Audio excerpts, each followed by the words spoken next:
Hi everyone, स्वागत करती हूँ आप सभी का टीचिंग गोल्स के लर्निंग प्लेटफॉर्म पर। उम्मीद करती हूँ आप सभी लोग बहुत अच्छे होंगे। आप सभी के लिए मैंने यहाँ पर टीचिंग एप्टीट्यूड यानी कि शिक्षण अभिवृत्ति की क्लासेस को शुरू किया हुआ है, जो कि ना सिर्फ ईएमआरएस के एस्पिरेंट्स के लिए बल्कि अगर आप नवोदय विद्यालय समिति की वैकेंसी में बैठने वाले हैं तो वहां पर भी आपसे सेम टीचिंग एप्टीट्यूड पूछा जाएगा।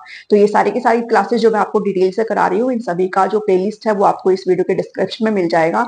टीचिंग एप्टीट्यूड यानी कि शिक्षण जो मेथड्स है वो हमने यहाँ पर शुरू कर रखे हैं, और दो मेथड आपको पिछली बार प्रीवियस पेपर में भी देखने को मिले होंगे, दैट इज इंडक्टिव और डिडक्टिव मेथड। इनको मैं सेपरेट करा रही हूँ बिकॉज बहुत जरूरी है, किसी भी एग्जाम में आपसे पूछे जाते हैं। इंडक्टिव मेथड होता है आगमन विधि, डिडक्टिव मेथड होते हैं निगमन विधि। तो इसको हम डिटेल में आज पढ़ने वाले हैं। सबसे पहले तो आपको यही पता होना चाहिए है कि जो इंडक्टिव मेथड है और जो डिडक्टिव मेथड है वो दिया किसके द्वारा गया था।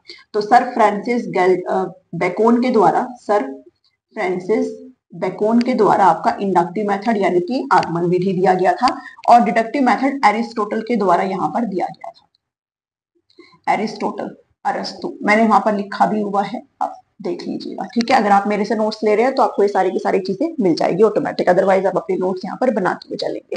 तो inductive method sir Francis bacon के द्वारा और डिडक्टिव मेथड अरस्तु के द्वारा यहाँ पर दिया गया था। हम कंपैरिजन यानी कि तुलनात्मक दृष्टिकोण से देखेंगे, इन दोनों मेथड को यहाँ पर डिटेल से पढ़ेंगे। सबसे पहला पॉइंट है कि जो इंडक्टिव मेथड होता है, जो आगमन विधि होती है, उसमें हम रूल टू एग्जाम्पल चलते हैं। यानी कि इस मेथड के थ्रू हम बच्चे को पहले कुछ स्पेसिफिक जो विशिष्ट उदाहरण होते हैं उनसे गो थ्रू करवाते हैं, बच्चा खुद एक्सपीरियंस करता है चीजों को, एंड देन बाद में वो रूल की तरफ मूव ऑन करता है। उसको पहले से नहीं बताया जाता कि ये तो एक नियम है, नियम तक वो बच्चा खुद चल के जाएगा। जबकि डिडक्टिव मेथड में उस बच्चे को हम पहले ही नियम याद करवा देते हैं और बाद में हम एग्जाम्पल के थ्रू उनको वेरीफाई कराते हैं। अब इसका क्या मतलब हुआ, तो एग्जाम्पल के थ्रू मैं आपको यहाँ पर समझाती हूँ। आपको पता है जो ट्राइंगल होती है, जो त्रिकोण होती है, त्रिकोण, उन सभी जो त्रिकोण होती है, जितनी भी टाइप ऑफ ट्रायंगल्स होती है, उनका जो एंगल का सम होता है वो 180 डिग्री होता है। ये हम सभी को पता है, हम सब छोटे क्लासेस से इस चीज को करते हुए आते हैं।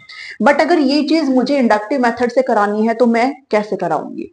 तो इंडक्टिव मेथड में हम डायरेक्टली बच्चे को ये नहीं बताएंगे कि जो ट्राइंगल्स होती है, ये एक रूल होता है कि जो ट्राइंगल होती है, जो त्रिकोण होता है, उनके तीनों कोणों का जो योग होता है, तीनों एंगल्स का जो सम होता है वो 180 होता है। मैं क्या करूंगी एज ए टीचर, मैं तीनों टाइप्स के triangle, equilateral triangle, isosceles triangle, and third one is scalene triangle.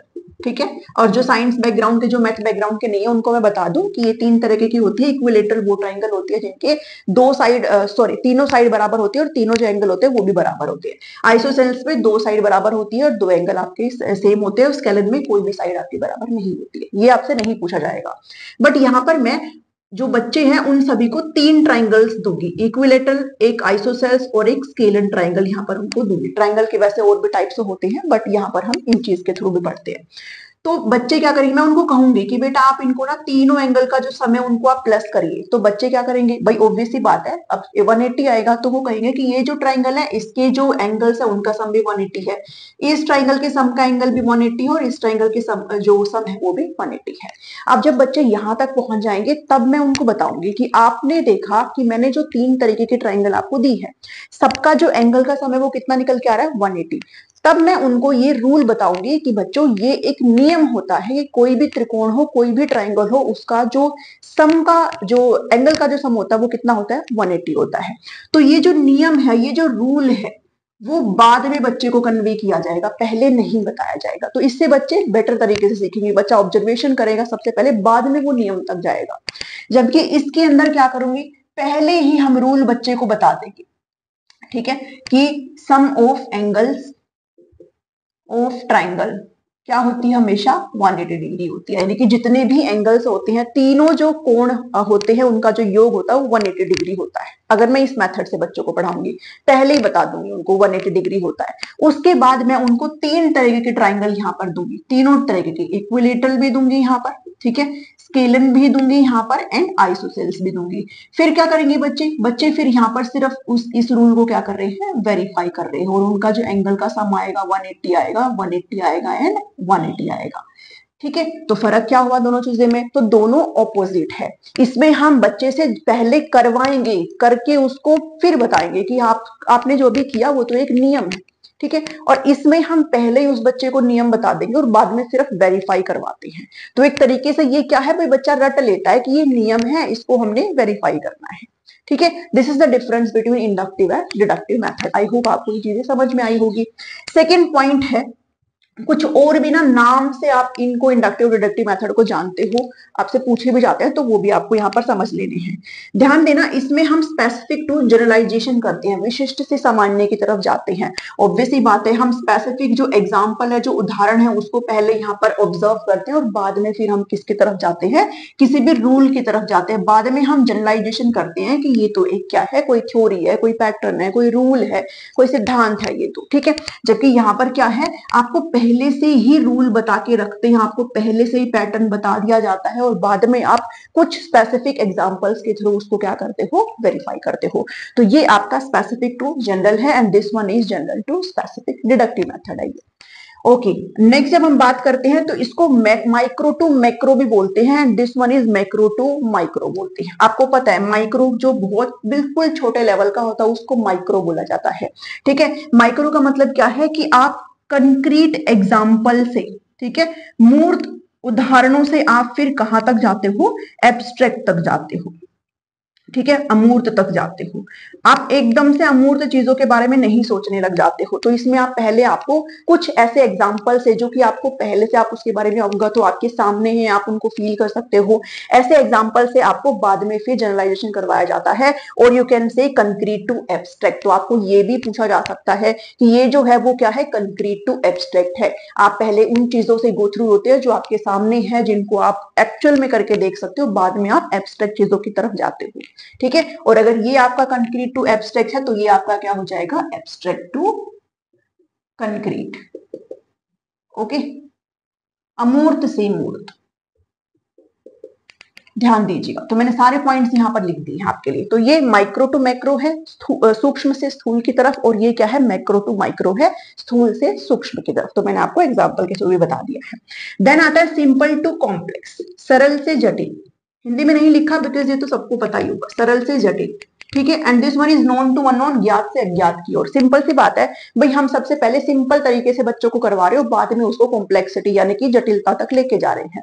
जबकि इसमें क्या है, पहले ही हम क्या कर दे रहे हैं, उसको नियम बता दे रहे हैं, पहले ही उसको जटिल चीजों से अवगत करा रहे हैं, बाद में हम उसको सिंप्लीफिकेशन की तरफ लेके जाते हैं।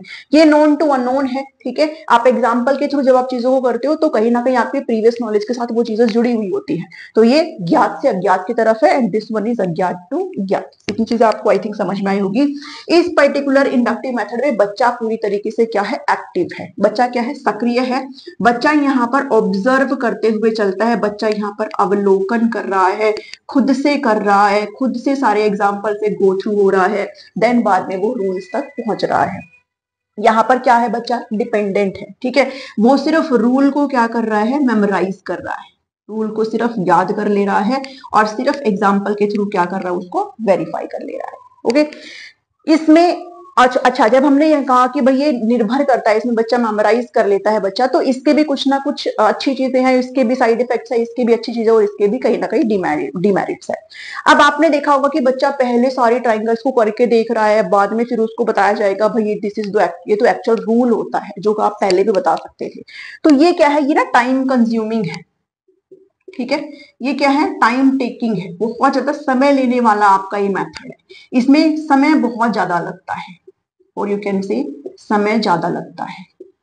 ठीक है, जबकि इसमें क्या है, इसमें समय इतना नहीं लगता, इसमें लेस टाइम लगता है, क्योंकि पहले से आपको रूल बता दिया एंड देन आप मल्टीपल एग्जांपल्स करते हो, जैसे हम लोग नहीं करते बड़ी क्लासेस में। तो ये जो रूल है ना, वो बड़ी क्लासेस के बच्चों के लिए सूटेबल है। ठीक है, जो बच्चे बड़े हैं उनके लिए सूटेबल है, और ये जो है वो छोटे बच्चों के लिए सूटेबल है, जो छोटी क्लासेस होती है, जो यंगर क्लासेस होती है, उनके लिए ये सूटेबल है। क्योंकि आप छोटे बच्चों को डायरेक्टली कुछ रूल से भी समझा सकते हो, उनको तो आप कंक्रीट चीजों से ही बताएंगे।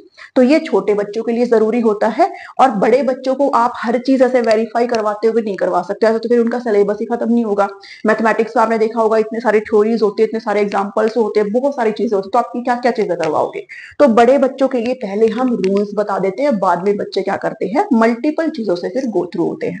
ठीक है, तो ये बड़े बच्चों के लिए है। यहाँ पर जो थिंकिंग अपॉर्चुनिटी है वो बच्चों को मिलती है, सोचने का, समझने के अवसर मिलते हैं, चिंतन के अवसर यहाँ पर मिलते हैं, बिकॉज बच्चा खुद से ऑब्जर्व कर रहा है, खुद से एक्सप्लोर कर रहा है, और यहाँ पर वो अपॉर्चुनिटी बच्चे को नहीं मिलती है।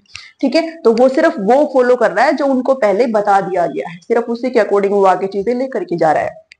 यहाँ पर ये जो मेथड है भाई वो वैज्ञानिक है। ठीक है, आप डेटा के थ्रू काम करते हो, आप कंसेप्ट से जो है चीजों को आगे लेकर के जा रहे हो, जबकि ये क्या है, नॉन साइंटिफिक है, गैर वैज्ञानिक है। कोई भी मतलब ऐसे आप नहीं करते हो, कोई भी फैक्चुअल चीजों पे आप बात नहीं करते हो। तो this one is scientific and this one is non scientific.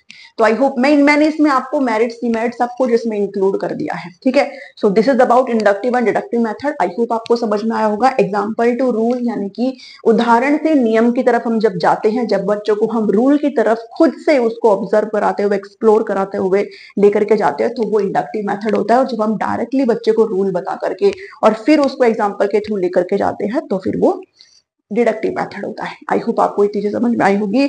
आप चाहो तो आप इसका स्क्रीनशॉट ले सकते हो ताकि आप बेटर अंडरस्टैंडिंग यहाँ पर कर पाए। इन सभी क्लासेस का जो प्लेलिस्ट है वो आपको वीडियो के डिस्क्रिप्शन में मिल जाएगा। आई होप आपको वीडियो अच्छी लगी हो। प्लीज चैनल को लाइक, शेयर एंड फॉलो जरूर कर लीजिएगा। मिलती हूँ नेक्स्ट वीडियो में। Thank you, thanks for watching.